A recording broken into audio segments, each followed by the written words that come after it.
Terus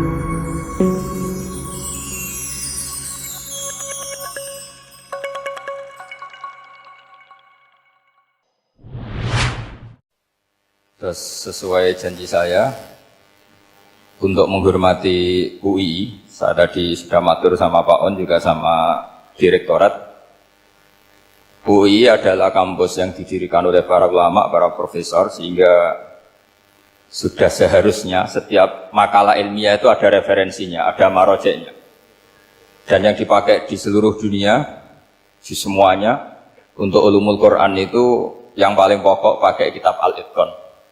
Al-Itqan fi Ulumil Quran, karangannya Imam Suyuti.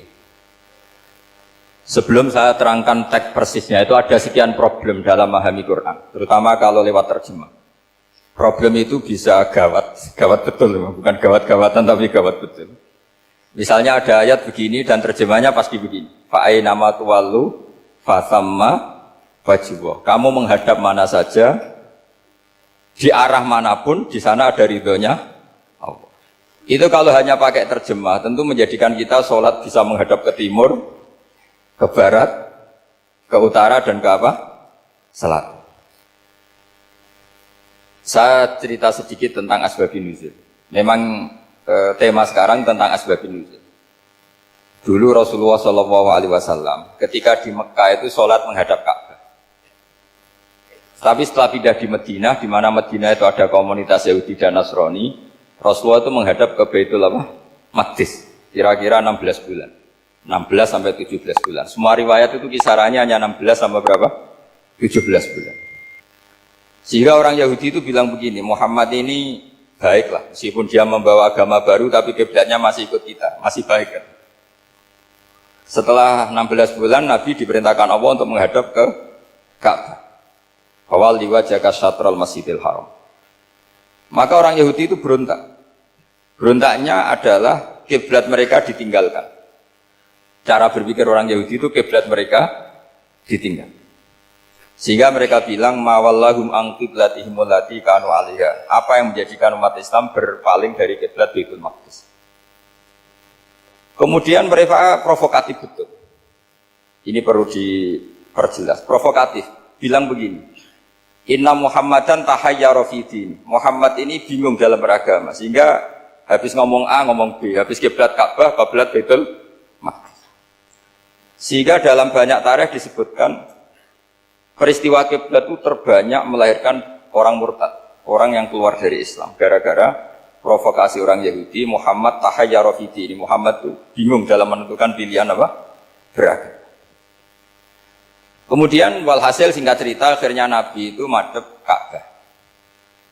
Apa yang terjadi mukjizat itu adalah bahwa agama ini agama yang mewakili semua agama sebelumnya yang masih orisinil. Yaitu Nabi akhirnya berargumentasi Ka'bah adalah kiblat yang asli, yang lebih tua. Terus mereka tanya, buktinya apa? Dijawab oleh Quran, fihi ayatum bayyinatum maqamu apa? Ibrahim. Ka'bah bukti tertua adalah di situ ada makam Ibrahim. Makam itu jejak kaki. Ya kalau bahasa Indonesia makam itu kuburan. Kalau dalam bahasa Arab makom itu jejak apa? Jejak. Sehingga diketahui oleh sejarah dibuktikan di situ ada jejak kaki siapa? Nabi Ibrahim. Sementara nisbatnya Baitul Maqdis itu adalah kepada Nabi Musa dan Nabi Harun. Yang ini adalah turunan dari Nabi siapa? Ibrahim. Hikmahnya apa? Begini, sebagai bukti bahwa Baitul Maqdis pernah menjadi poros Islam atau poros Tauhid, maka Nabi Muhammad pernah disuruh menghadap ke Baitul Maqdis. Buat inget-ingetan kalau ini pernah menjadi poros apa? Tahu? Tapi tetap tua-tuaan masih tua apa? Ka'bah. Nah, kenapa tua Ka'bah tadi? Karena Ibrahim adalah Abul Anbiya, bapak dari para. Dan di situ ada jejak kakinya. Fihi ayatum bayyinatum maqam. Bukti itu belum cukup. Dibuktikan lagi bahwa Ismail kecil itu hidupnya di Ka'bah.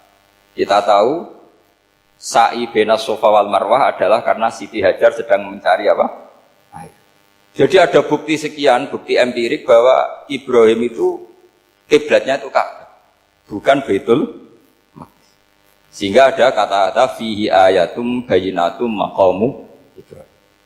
Nah, tanpa ngerti asbabun nuzul, kamu akan mengartikan fa'ina ma tuwallu fasamma wajhu itu salah. Karena di situ kamu menghadap mana saja, maka di situ ada ridhonya Allah.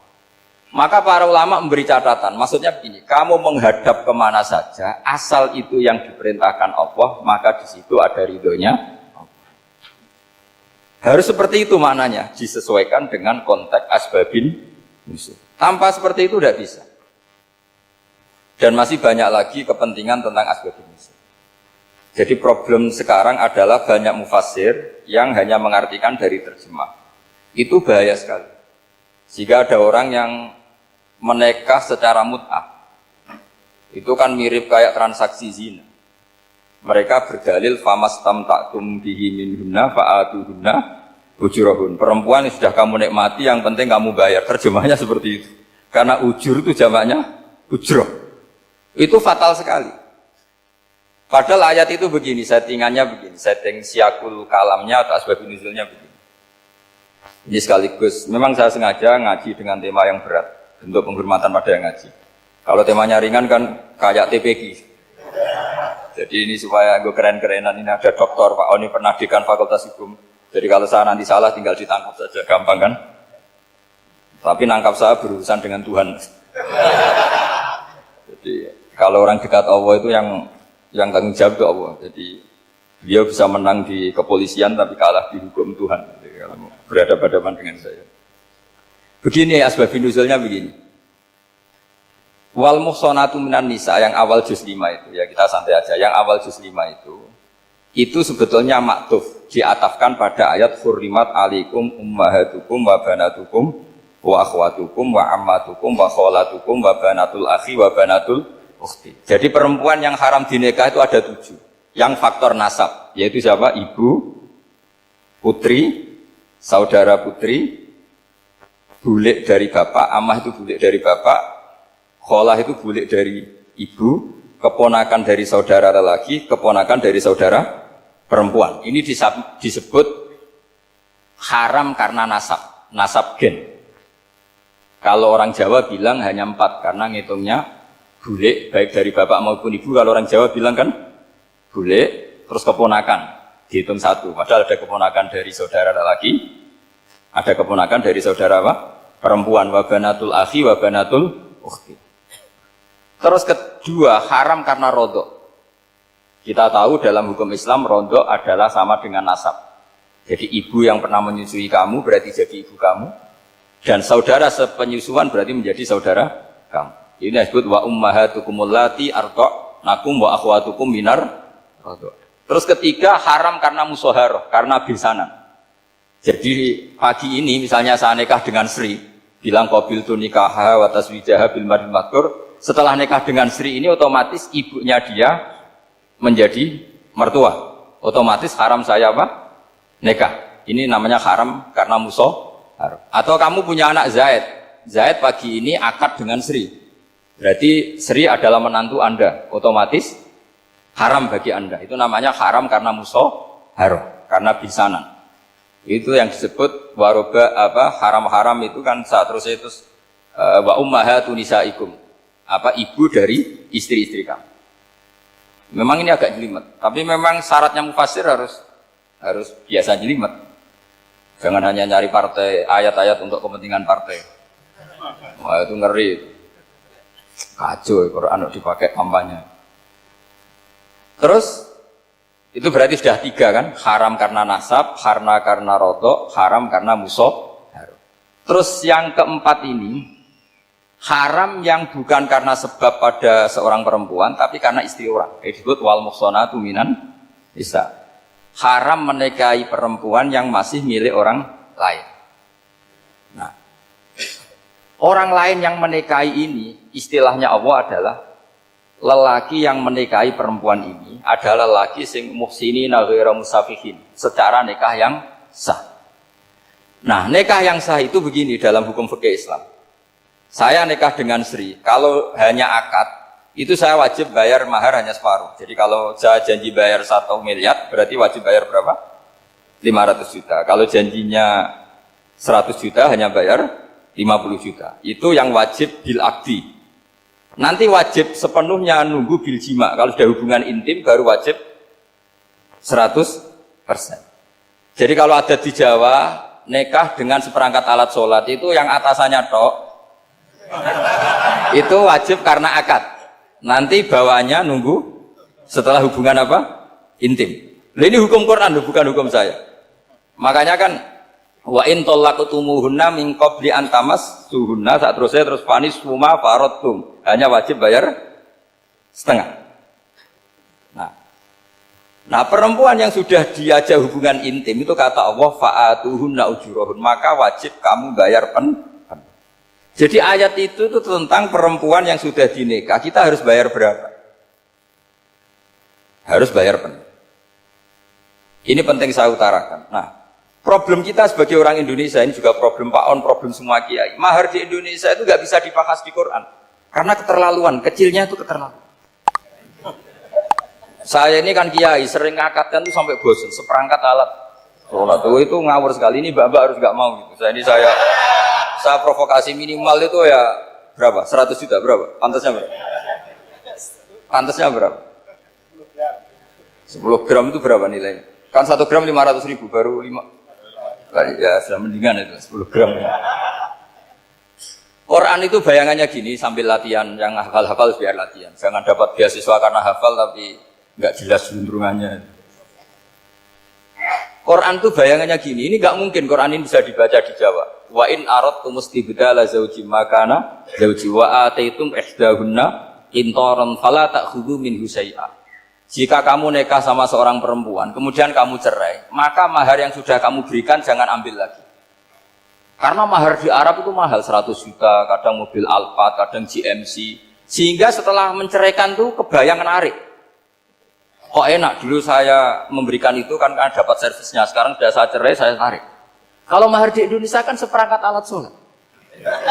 Jadi gak kebayang ada kalimat fala ta'khudhu minhu syai'a, jangan ambil lagi. Kebayang ngambil aja enggak? Apalagi kalau nikahnya sudah 2 tahun kan sudah lusuh, sudah. Tapi kalau di Arab itu kebayang karena mahal. Makanya orang Arab suka nikah orang Indonesia karena murah. Jadi bahasa kintoron itu harta yang enggak ternilai. Wa ataitum ihdahunna kintoron. Yang enggak ternilai, mahal betul. Itu pernah saya hitung, ada yang mahar itu 400 juta, ya sekira segitu. Nah makanya setelah dicerai, Allah memperingatkan setelah kamu kasihkan, ya jangan minta lagi. Kenapa kepikiran minta? Karena jumlahnya besar. Kalau di Indonesia kepikiran nggak minta, nggak kepikiran, saking kecilnya. Seperangkat alat sholat, kadang 1 juta. 1 juta itu setelah hubungan intim, sebelumnya yang wajib hanya 500. Itu kan nggak kebayang. Makanya susah ngartikan Quran di Indonesia, kadang susah karena kadang terlalu. Itu pernah Sayyidina Umar radhiyallahu anhu pernah bilang begini, wahai para perempuan, mahar itu jangan mahal-mahal, kasihan para lelaki. Itu ada perempuan alimah ya, orangnya alim betul, meskipun nggak pernah sekolah di UI, tapi alim itu. Itu usul langsung gini, ya Amirul Mukminin, laisa dzalika laka ya Amirul Mukminin, waqad qala ta'ala wa ataitum ihdahunna qintaran. Kamu hanya seorang Amirul Mukminin, tidak berhak bikin aturan pembatasan mahar. Allah saja tidak batasi, kenapa kamu batasi? Sehingga dulu yang namanya nikahnya Sulaiman Agung atau Jamaluddin siapa Ratu Agung, kalau hadiah sampai tas mahal itu. Ini kan dari bahasa Arab mumtaz mahal, mumtaz itu istimewa, mahal itu tempat. Dia punya istri yang sangat dicintai, dikasih hadiah mumtaz mahal. Terus ilat Jawa jadi apa? Tas mahal. Itu sama Mujid Ulil Albab kalah. Itu kalau cerai kan kepikiran minta lagi. Dikasihkan yang baru. Tapi kalau di Indonesia tidak mungkin karena apa tadi? Seperangkat alat sholat. Begitu nyari yang murah lagi. Yang bagus kitanya, bungkusnya yang bagus. Nah, maka nggak mungkin kita maknani Quran tanpa mengenal yang bernama asbabin nuzul. Karena makna ayat itu bisa kacau kalau kita tidak tahu asbabin nuzul. Yaitu kayak tadi makna fa'ina ma tuwallu fasamma wajhuhu. Itu maknanya kan kamu menghadap mana saja, boleh saja di sana ada ridhonya Allah. Berarti kan bisa ke timur, ke selatan, ke utara, ke barat. Itu bahaya betul. Sehingga kata ulama harus mengkaji asbabin Supaya porsi ayat ini sampai semana jauhnya itu kita tahu. Tanpa tahu itu tidak bisa. Begitu juga menyangkut kiblat. Sekarang saya tanya, kemarin kan ramai dulu di Kemenak, kiblat semuanya diukur dengan GPS, terus beberapa masjid dikomentari salah, karena diukur pakai apa? GPS. Kalau dalam bahasa falak disebut yaumarosdil kiblat. Memang bisa diilmukan.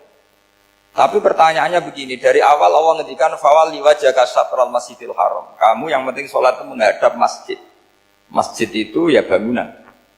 Sehingga kata Ibnu Abbas yang diriwayatkan banyak ulama mengatakan Al-Ka'bah kiblatun li ahlil masjid wal masjid kiblatun li ahlil haram wal haram kiblatun li ahlil masyriq wal maghrib. Jadi kalau orang di dalam masjid kiblatnya harus Ka'bah. Di luar masjid kiblatnya asal bangunan Masjid Haram.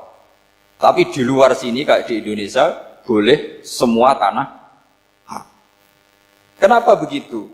Kata Ibnu Abbas karena Quran turun bilisanin arabiyyin mubin. Jadi kalau orang Jogja kalau mau ke Jakarta arahnya kemana? Barat. Itu sebetulnya ketika Anda ke barat itu persis Jakarta apa bisa saja pasnya itu Pangandaran. Tapi orang itu akan bilang kalau ke barat ya ke Jakarta. Meskipun presisi Anda tepatnya di Pangandaran. Nah kiblat seperti itu, asal orang menghadap ke barat itu orang sudah bilang ke kiblat. Nggak usah sedetail misalnya harus pas Ka'bah. Saya pernah debat sama tim ahli Kemenak. Nggak bisa Gus, sekarang ada GPS harus tepat Ka'bah. Terus saya bilang gini, kalau teori Anda benar, berarti semua masjid luasnya maksimal 16 meter. Ka'bah itu luasnya hanya 16 meter. Berarti masjid Ulil Albab yang pojok sana sama pojok sana, kira-kira itu ya sudah tidak kena Ka'bah.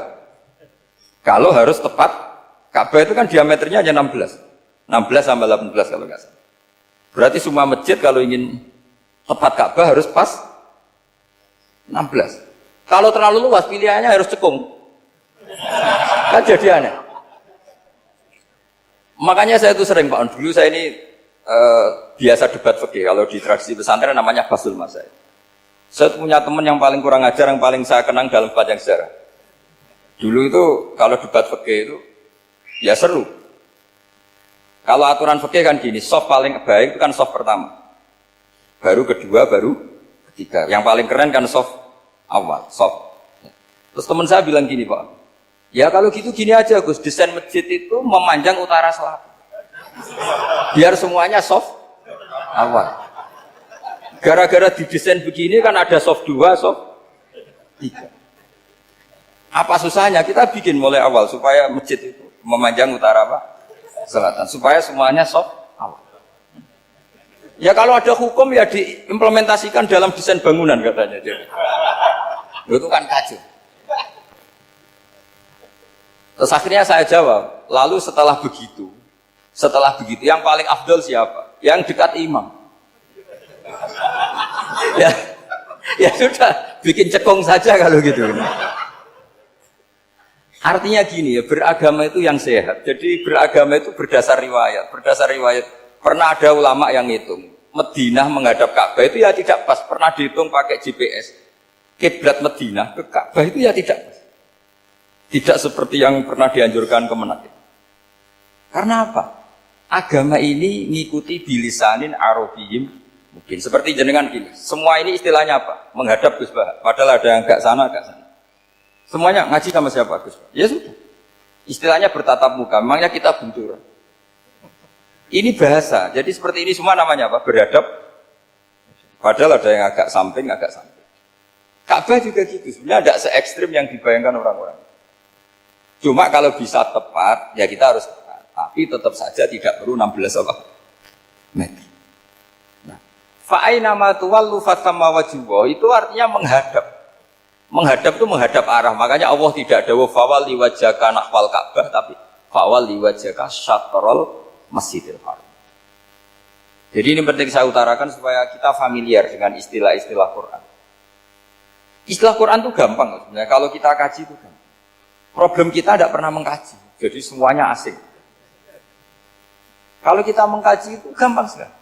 Saya punya sekian cerita betapa pentingnya mengkaji Quran.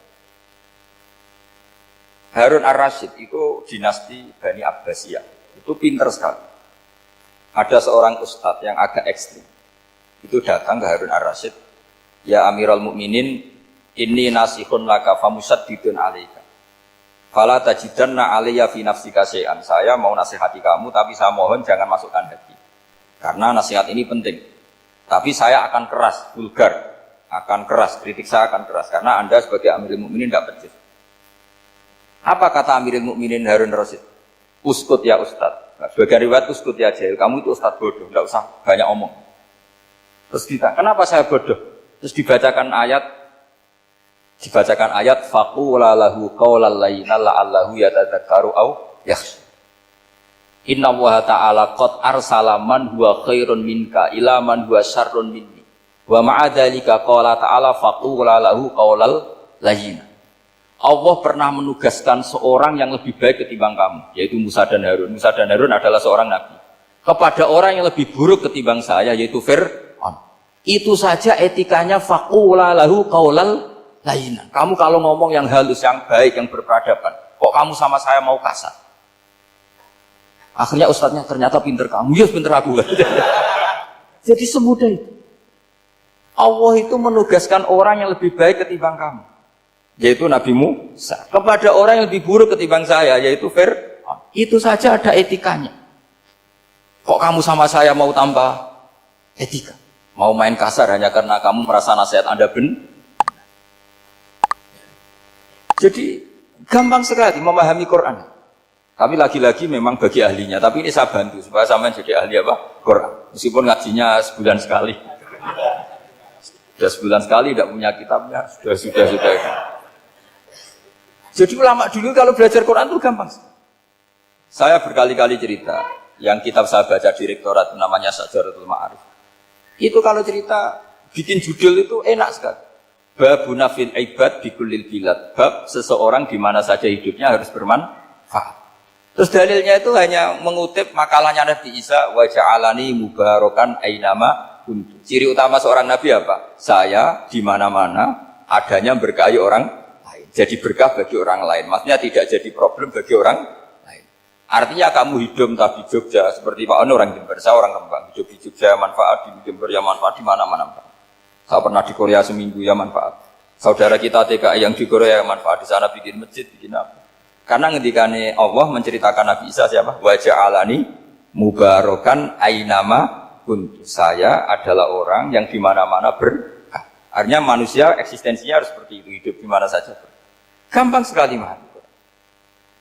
Pernah Imam Syafi'i ditanya, kalau kamu nggak kehilangan air atau nggak ada air di satu daerah, cari-cari dulu sampai nggak ketemu. Setelah nggak ketemu air, baru kamu boleh tayam. Imam Syafi'i ditanya, apa dalilnya harus mencari dulu? Kalau nggak ada air ya langsung tayamum saja. Kenapa harus nyari-nyari dulu? Jawabnya Imam Syafi'i itu gampang sekali. Qala ta'ala falam tajidu ma'an. Kemudian kamu tidak menemukan air. Di mana-mana tidak menemukan setelah mencari. Kalau belum mencari namanya tidak tahu.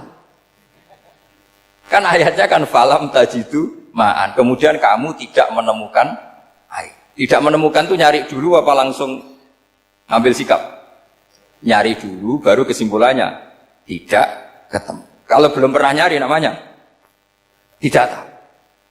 Segampang itu ulama dulu memahami Quran karena konstruksinya utuh. Yaitu mereka tahu betul bahwa Quran itu bilisanin Arabiyim. Ketika Futuhat Syam dulu itu dikuasai tentara Romawi. Era Sayyidina Umar Futuhat. Yerusalem dikuasai tentara Islam. Itu awal Sayyidina siapa? Umar radhiyallahu anhu. Ketika Futuhat mau ada pesta besar-besaran. Tapi Umar menolak. Ketika menolak, kenapa Anda menolak? Beliau hanya membaca ayat Innallaha ta'ala ayyara qauman faqala adhabtum thayyibatikum fi hayatikumud dunya. Allah itu mengkritik satu komunitas kaum yang zaman di dunia menghabiskan semua kenikmatan. Maka kita tidak perlu syukuran besar-besaran. Jangan-jangan jatah kita di akhirat kita habiskan di dunia. Itu adhabtum thayyibatikum fi hayatikumud. Semudah itu. Semudah itu ulama. Rasulullah pernah dahar, pernah makan. Makan karena 3 hari gak makan, cara di Indonesia gak makan nasi, gak makan daging, sudah lama sekali. 3 hari Nabi itu hanya makan kurma dan air putih. Pernah Nabi gak makan roti sampai 3 hari. Kalau Indonesia mungkin gak makan nasi. Di hari ketiga, ada Ada sahabat yang berbaik hati, Nabi disembelihkan kambing, dipotongkan kambing, Nabi disuruh dahar. Itu baru dahar setengah piring, Nabi berhenti. Ketika ditanya, setengah piring itu kan sudah kuat untuk sholat, untuk apa sudah kuat. Ditanya, ya Rasulullah kenapa berhenti? Bukankah engkau tidak makan ini 3 hari? Nabi menjawab, walatus alunna yawma idzin anin naim. Semua nikmat yang saya rasakan nanti ada pertanggungjawabannya. Makanya saya tidak ingin banyak-banyak. Wah itu kalau diterapkan di sini nggak populer. Makanya saya tahu gayanya ngaji Quran itu nggak siap dengan konsep-konsep Quran itu. Jadi segampang itu orang dulu. Nah karena apa ya itu tadi? Mereka tahu asbabun nuzul. Quran itu diturunkan dalam konteks apa? Lafat ini arahnya kayak apa? Mutlak muqayyadnya kayak apa? Muhkam mutasabihnya kayak apa? Nasah mansuhnya kayak apa? Nah sedikit saya cerita ini mungkin contoh terakhir supaya agak lama-lama, nanti bingung kalau lama. Yang bingung ya saya, bingung cara memahamkan. Jadi kalau guru itu kan bingung cara memahamkan, kalau murid bingung cara memahami. Gak tahu tingkat kebingungannya sama. Kalau guru itu bingung cara memahamkan, kalau murid bingung cara. Jadi ini pertemuan 2 kelompok bingung. Jadi yang satu bingung cara memahamkan, yang satu bingung cara. Kalau orang ekstremis bingung cara merusak suasana, itu nggak benar itu. Ada loh. Rasulullah itu anak Nabi, itu paling pusing yang ngadepi orang-orang yang ekstrem. Karena apa? Cara berpikir itu lompatannya itu nggak tertib. Jadi Nabi itu cara berpikir itu kecerdasan nubuah. Sementara orang ekstrem cara berpikir itu kecerdasan nafsu, bukan kecerdasan manusia. Kalau manusia masih baik nafsu. Misalnya begini, kalau dalam tradisi nubuah itu, saya dengan Pak Anu berteman lama, mulai tahun 2000 berapa. Itu kalau Pak Anu bertamu ke saya, harusnya tidak usah tak kasih makan. Karena sudah dekat. Tapi kalau kenalan baru itu dikasih makan, disangoni. Jadi Nabi itu perilakunya agak unik. Akhirnya ada orang yang cara berpikir itu dangkal. Ya Rasulullah ini tidak fair. Yang iman lama tidak diservis, yang iman baru diservis.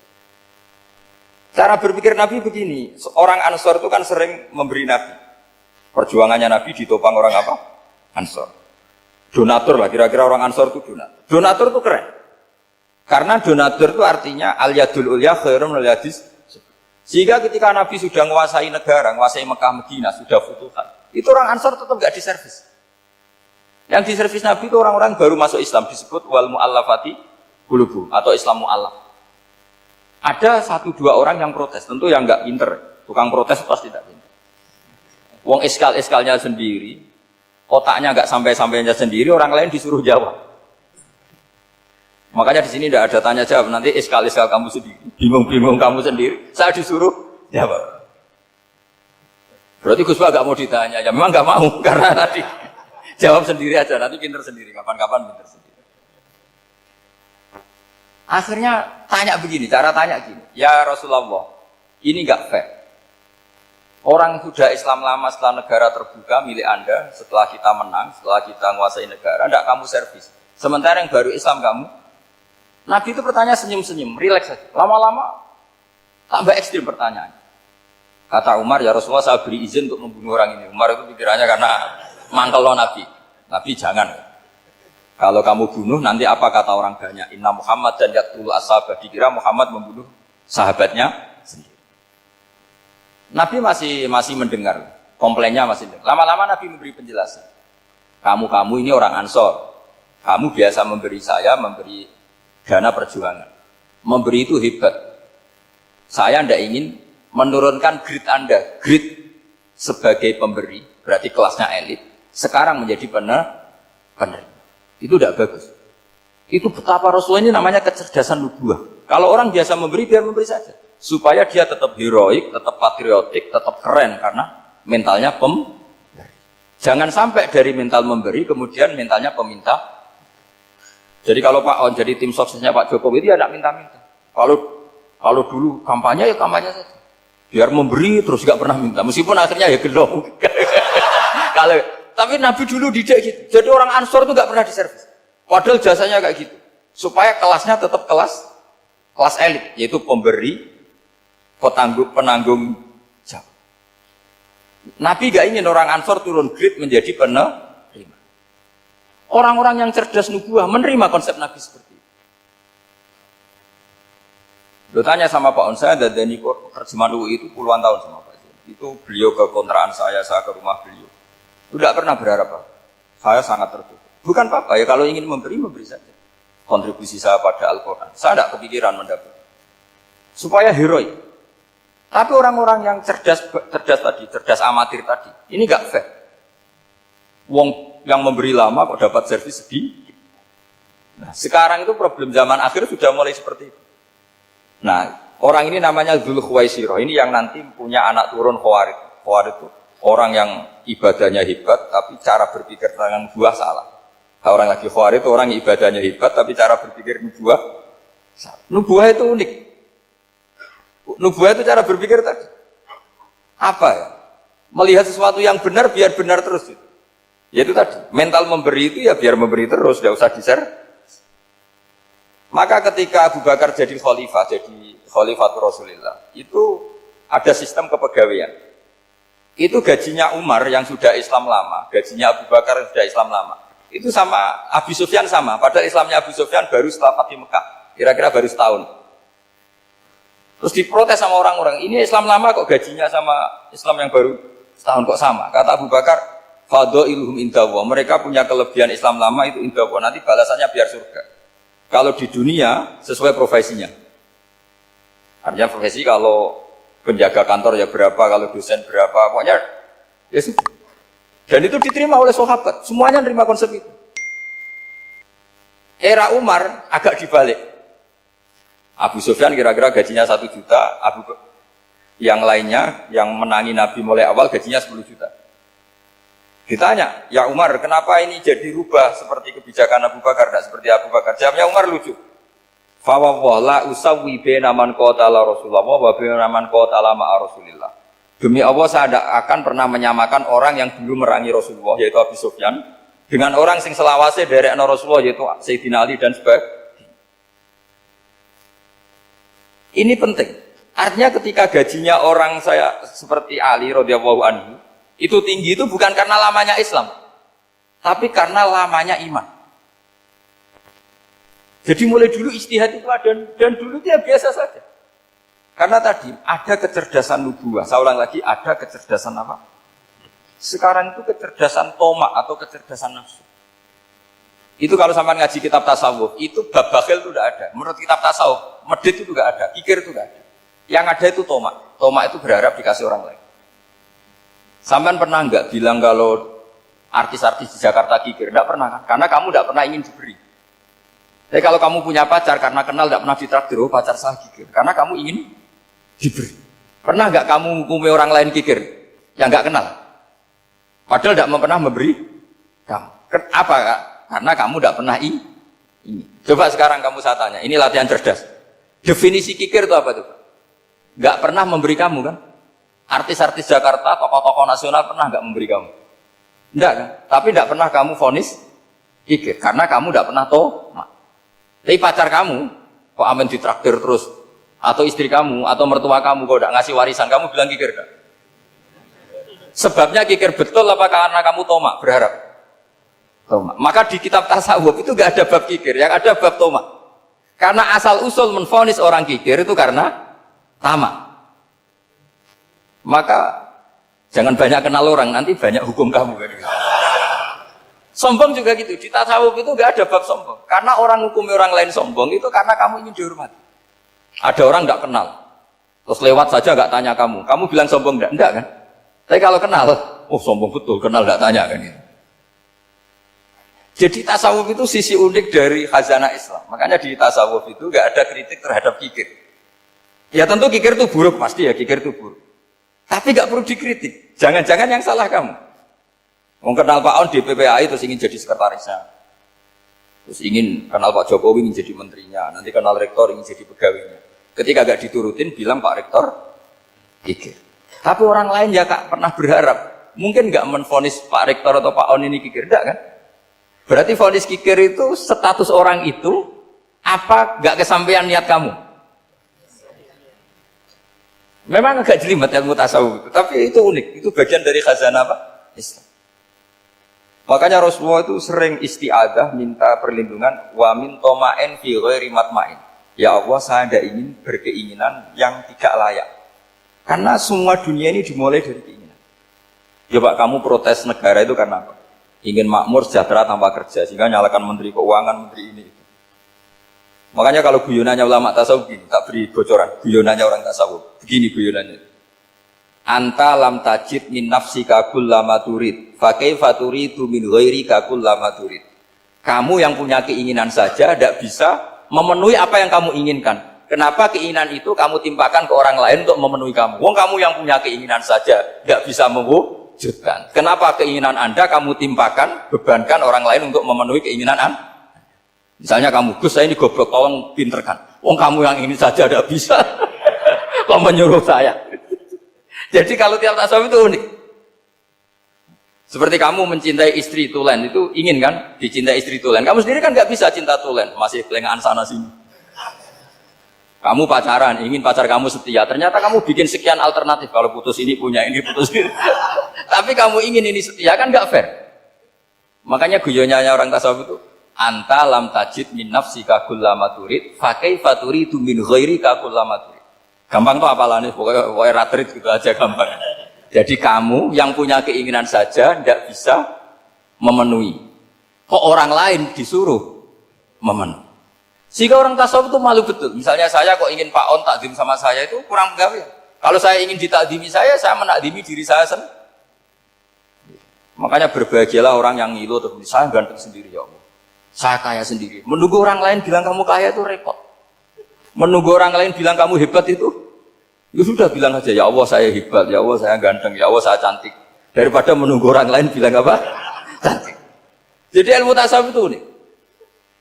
Jadi kalau fikih itu yang dikritik itu kikir. Kalau tasawuf enggak toma. Karena orang yang kamu vonis kikir itu jangan-jangan tidak kikir tapi mementingkan yang lebih penting. Misalnya ada teman yang tidak pernah nakdir kamu, ternyata punya ibu sakit, uangnya dianggarkan untuk ibunya yang sakit, atau anaknya sekolah, atau keluarganya masih butuh dia, ya, sehingga sama teman dia kikir. Hakikatnya kikir apa mementingkan yang penting? Tapi kamu karena gak pernah ditakdir menvonis kikir. Ya, ini pelajaran. Jadi makanya yang dianteni ilmu tasawuf itu tamak. Jadi kalau dalam bahasa Indonesia bukan kikir. Karena vonis kikir itu akan disematkan orang yang tidak kesampaian hajatnya. Pokoknya bapak saya itu, keluarga kiai itu ajarannya itu. Yang penting jangan berharap dari orang lain. Ini Pak On saksinya, saya dulu benahin terjemah itu nggak pernah ini diperlakukan seperti ini. Ya ngaji aja. Karena pikirannya keluarga kiai itu sederhana. Kalau ngamal ya ngamal saja. Ngamal itu heroik. Makanya buyut-buyut kita semua ini kan pahlawan semua. Membela negara Indonesia jadi merdeka. Ya nggak pernah kebayang jadi presiden, menteri. Tapi sekarang nggak, ngamal sedikit saja harus jadi menteri. Jadi ini bahaya kalau dalam kelangsungan bernegara karena orang biasa transaksional. Awal negara ini dibangun berdasar heroik, bukan berdasar apa? Transaksional. Tapi sekarang orang akan membiasakan itu. Apa-apa itu transaksional. Ini tidak bagus untuk kelangsungan bernegara. Apalagi kelangsungan beragama. Sehingga seperti saya ini masih punya desa-desa binaan di Sragen, di pedalaman Papua sekalipun. Saya punya santri banyak di Papua. Itu kalau cerita itu unik-unik. Itu mau Jumatan, itu nggak ada orang 40. Sudah datang setengah 12, itu datangnya 3 jam. Di situ mau ketemu santri 3. Semua, karena ya akhirnya mereka tanya gini Pak. Pertanyaannya itu, Gus, boleh nggak Jumatan orang 3? Secara fikih Syafi'i kan harus orang 4. Kemudian mereka tak bilang, buat sholat duhur saja. Mereka nggak mau. Wong Jumat-Jumat kok duhur. Harinya kan Jumat, masa sholatnya? Sehingga kita yang jadi kiai akhirnya nyari fikul madhabil arba. Nyari fikih madhab. Ternyata Imam Malik membolehkan orang 6. Ada yang bilang 12. Yang penting keceluk jamun. Jamun itu kelompok. Kalau 3 kan belum keceluk apa? Belum disebut apa? Kelompok. Ini penting saya utarakan supaya kita berjuang itu bukan karena sefri seperti ini kayak di Ulil Albab, masjidnya keren, kampus swasta tertua, terus termasuk nomor 1-2 di Indonesia. Oke, kita syukur dengan kebesaran ini. Tapi yang namanya dakwah itu menjadikan orang tidak tahu menjadi tahu, termasuk kepada desa-desa tertinggi. Sama, yang namanya menteri itu pembantu presiden untuk memenuhi kebutuhan rakyat banyak. Sekarang misalnya menteri Pertaniannya itu hebat, cerdas. Tapi petani nggak mau nandur padi, mau apa? Coba yang membantu ketahanan pangan itu para petani mau nanam padi apa karena Menteri Pertanian? Karena petani mau nanam. Ya sudah GR saja, kita pembantu presiden semua. Karena ikut menyumbangkan ketahanan pangan. Tapi kamu kan nggak digaji, kita keren, ngamal tanpa harap gaji. Ini penting. Supaya Anda itu nggak hati kecil gitu. Ikut menyumbang negara tanpa ingin dapat gaji. Keren enggak? Nah itu nubuah. Apa? Nubuah. Orang Ansor itu seperti itu. Sehingga ketika Rasulullah wafat dan ada kompetisi kepemimpinan, itu orang Ansor gak ikut. Sudah kita makmum saja, silahkan dibagi di saking baiknya orang Ansor. Nah, makanya saya ulang lagi ya. Kecerdasan nubuah ini yang gak difahami orang Khawarij. Orang Khawarij cara berpikir yang kerja banyak harus dapat banyak. Sementara kecerdasan nubuah enggak. Yang biasa memberi, terus memberi saja, biar derajatnya tetap al-yadul ulya. Bismillahirrahmanirrahim. Ini saya baca supaya dapat berkahnya ulama-ulama dulu. Karena ini dikarang oleh ulama yang dipakai rujukan seluruh dunia. Begini, qala Ibnu Taimiyah, ma'rifatu sababin nuzuli yu'inu ala fahmil ayat. Jadi mengenali asbabun nuzul itu membantu memahami secara benar ayat itu. Karena tadi kalau ayat itu dipotong itu maknanya bisa kacau kayak tadi famastam ta'tum bihi minhunna fa'atuhunna ujurahun. Kalau diterjemah itu kan mendukung kawin mutlak. Kalau terjemahnya saja perempuan siapa saja yang pernah kamu nikmati yang penting kamu bayar, itu kan aliran sesat dan menyesatkan. Itu konteks asbabun nuzul tidak seperti itu. Perempuan yang sudah menjadi istri kamu, seorang lagi perempuan yang sudah menjadi istri kamu, jika sudah kamu hubungan intim maka maharnya harus dibayar penuh.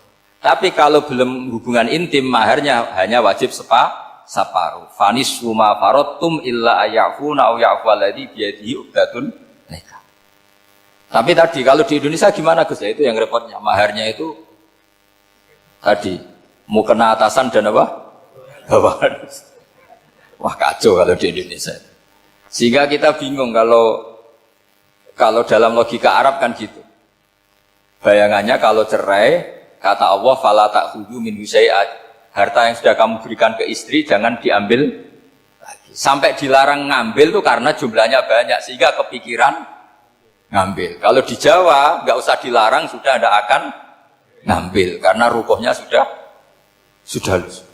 Itu susahnya baca Quran di Jawa ya. Karena dari awal maharnya terlalu apa? Kecil. Terus beliau Imam Suyuti termasuk di sini menyontohkan yang pasti salah kalau difahami yaitu tadi ayat apa itu fa'inama tuwallu fastamman wajib.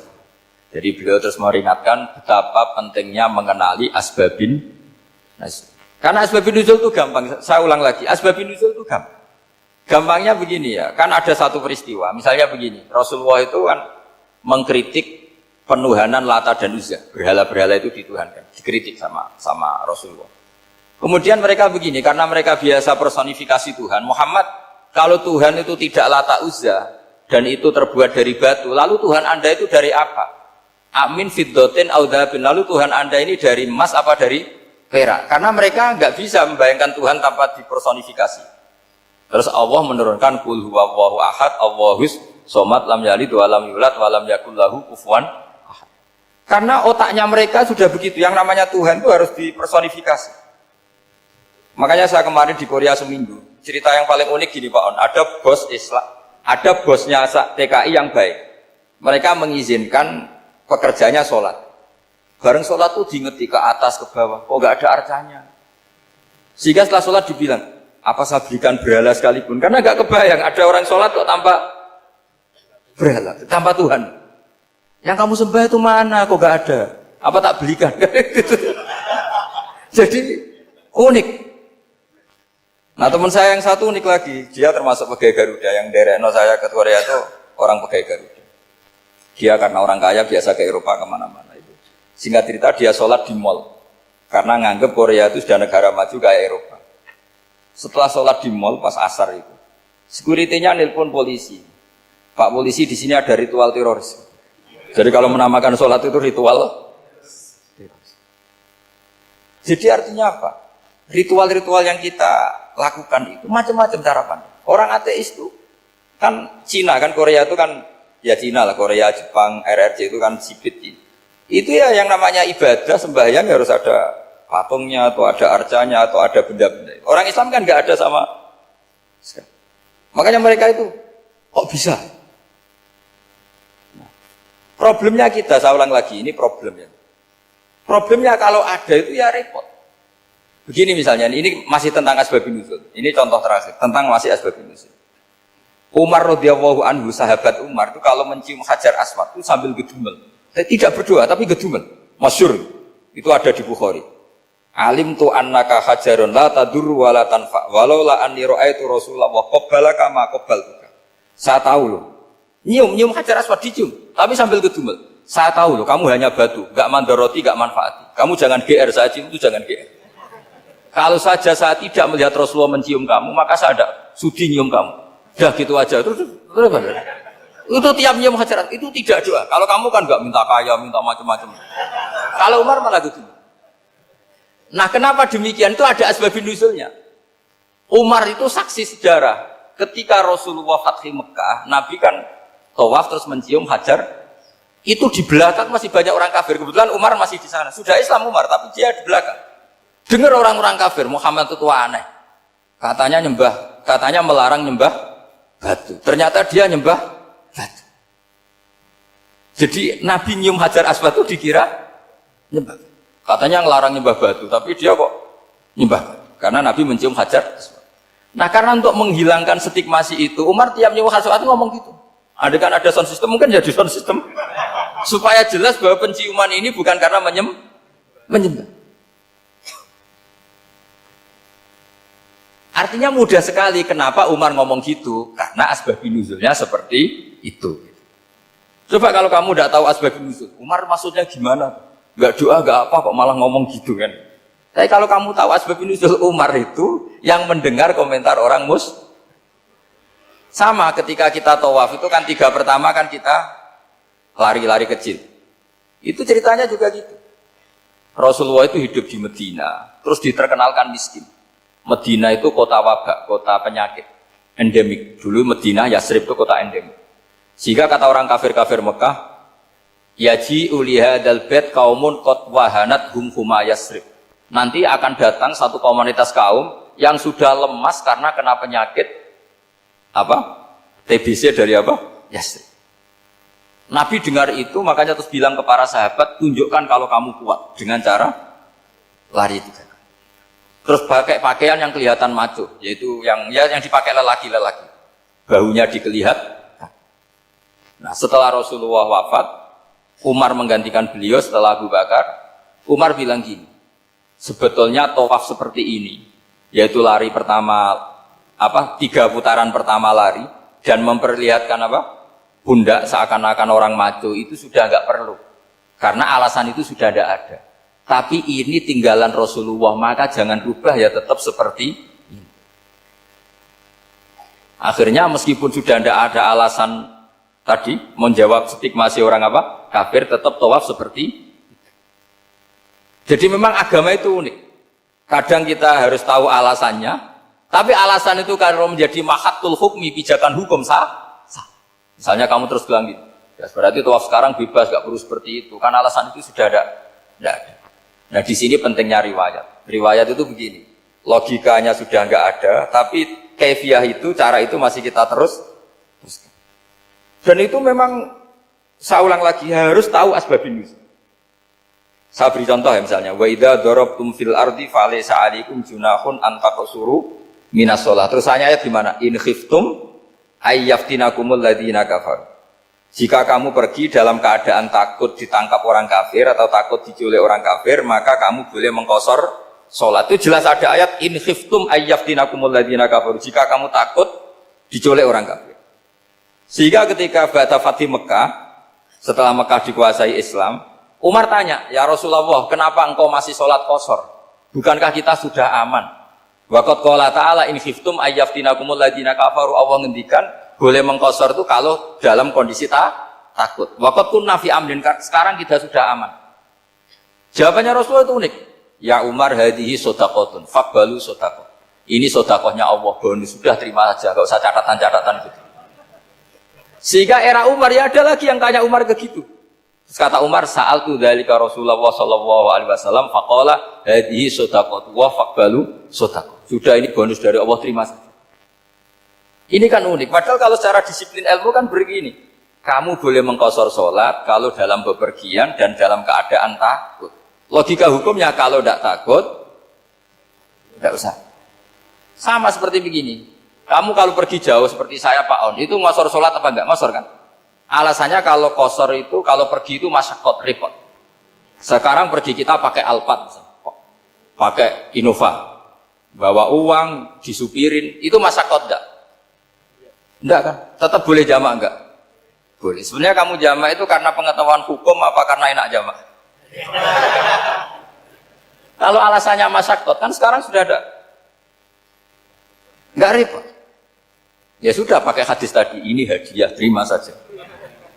Jadi makanya agama itu riwayat. Tapi ada saja ulama yang agak balik loh. Agak balik gini, banyak juga ulama misalnya duwe gawe, ibunya sakit terus ribet jamak sholat. Kenapa? Ribet ngurmat ibu. Makanya ada saja kiai yang duwe gawe mantu itu terus jamak sholat, tapi jangan ikuti. Tapi ada saja karena alasannya jamak itu karena apa? Repot. Ya ada saja, tapi ya jangan ditiru. Cuma saya ini cerita apa ya, analisis hukum itu memang agak-agak unik. Jadi tadi kadang Nabi itu ditanya, ya Rasulullah kita dulu boleh jamak qasar ini kan karena in khiftum ayyaftinakumul ladzina kafaru, takut diancam orang kafir. Sekarang aman, kenapa tetap jamak? Jawabannya Nabi, ini hadiah, terima saja. Ya ada sahabat yang bantah, kenapa Nabi? Allah itu zat yang baik, kalau sudah ngaji bonus nggak pernah ditarik lagi. Makanya Nabi kalau berdoa itu unik. Ya, siapa yang disiksa di dunia karena dosanya, fawahu akramu min ayyus sanniya uqubatahu fil akhirah. Kalau ada orang salah kok di dunia sudah dikasih sanksi, Allah itu lebih mulia untuk mengulang nanti di akhirat. Akram itu Allah terlalu mulia, maksudnya orang kepikiran wis males ya selesai, tidak akan di. Kalau sampean kan enggak, masih ingin lagi. Jadi itu cara berpikir apa? Nubuwah. Jadi berpikir nubuwah itu beda. Ada orang pas sujud diinjek sama orang fasik. Diinjek, kemudian si yang sujud tadi, wallahu la yaghfiru wallahu laka, demi Allah tidak akan ngampuni kamu. Itu langsung Allah memberi wahyu sama Nabi di zaman itu. Bilangin yang sedang sujud itu, dia harus minta maaf sama saya, kata Allah. Man dzalladzi yata'alla ala fulan, dia bersumpah bahwa Allah tidak akan memaafkan orang itu. Itu harus diralat. Nabinya iskal, kenapa ya Allah? Yang Tuhan itu saya ini punya sifat dua, bisa menyiksa dan bisa memaafkan. Kenapa dia milih sifat saya satu tidak memaafkan? Akhirnya apa? Orang yang nginjek tadi sama Allah dikasih tobat dan jadi orang soleh. Jadi itu makanya kamu nggak boleh jadi orang ekstrim nyifati Allahnya satu. Nggak boleh, Allah tetap bisa yaghfiru liman yasha wa yu'adzibu man yasha. Sifatnya Allah dua ya tetap dua, nggak boleh kamu pilih satu. Misalnya kamu kan biasanya gini, yang ghafur untuk kamu, yang sadidul uqab untuk orang lain. Mesti kelakuannya sama kan begitu. Nggak boleh seperti itu. Rasulullah kayak apa bencinya sama Wahsy? Karena Wahsy itu qatilul Hamzah. Yang membunuh Sayyid Hamzah siapa? Itu bencinya bukan main Rasulullah. Sampai maksud-maksud Wahsy. Tapi sama Allah malah diturunkan ayat laisa laka minal amri syai'un aw yatuba alaihim aw yu'adzib. Muhammad, meskipun kamu kekasih saya itu tidak wilayah kamu, memaafkan atau enggak, terserah saya, kata Allah. Ternyata betul, malah Wahsy dikasih tobat. Nah sekarang enggak, orang itu nyifati Allah sama orang lain sadidul iqab, kalau sama dirinya enggak boleh seperti itu. Allah ya sifatnya tetap dua. Jadi boleh kamu misalnya berdoa, ya Allah mbak yang cantik itu semoga dapat jadi istri saya. Mbaknya juga boleh berdoa, ya Allah naudzubillah min dzalik.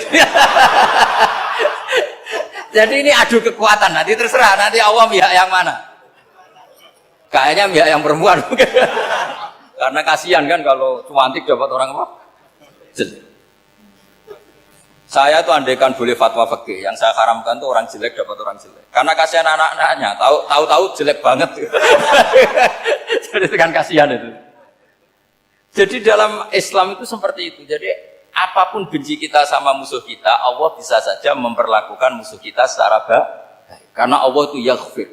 Tetapi kita harus sifati Allah yaghfiru liman yasha wa yu'adzibu. Jangan karena kita benci seseorang seakan-akan Allah sama dia pasti yu'adzib. Pasti menyek. Itu yang dicontohkan Allah kepada Rasulnya, itu beliau tidak cocok sama Wahsy, malah Wahsy dikasih petunjuk. Makanya terus ada ayat apa? Laisa laka minal amri syai'un aw yatuba alaihim aw yu'adzibahum. Muhammad, tidak wilayah kamu, saya menentukan mengadab atau Makanya rata-rata kiai ulama itu halim. Orang halim itu rileks. Lainal janib, tidak gampang menvonis orang lain. Biar Allah tetap dengan sifatnya yaf'alu ma yasha, bahwa Allah bisa melakukan apa saja. Soal kamu benci sama seorang, benci saja atas nama kamu, jangan nyatut-nyatut Allah. Misalnya kamu cinta seseorang, wah ini yang calon presiden ini harus jadi presiden. Ternyata Allah menghendaki jadi menteri, mau apa? Ya Allah ya falu maya, mau apa coba? Yang kiai atau Pak On, GPI, patutnya kan menteri agama itu Pak On. Tapi kalau Pak yang takdir gitu mau apa ya sudah, Allah ya falu. Santai aja. Itu rileksnya ahlul ilmi, ya sudah santai saja. Ini negaranya Allah, ini kerajaan Allah, ini buminya Allah, ya Allah biarin ya falu. Mas, jadi Tuhan Allah kamu yang repot. Jadi Tuhan itu Allah kamu yang repot. Ya Allah biar tetap ya falu mayasa. Allah boleh ya firin mayasa, udah atibu mayasa. Saya kira demikian. Assalamualaikum warahmatullahi wabarakatuh.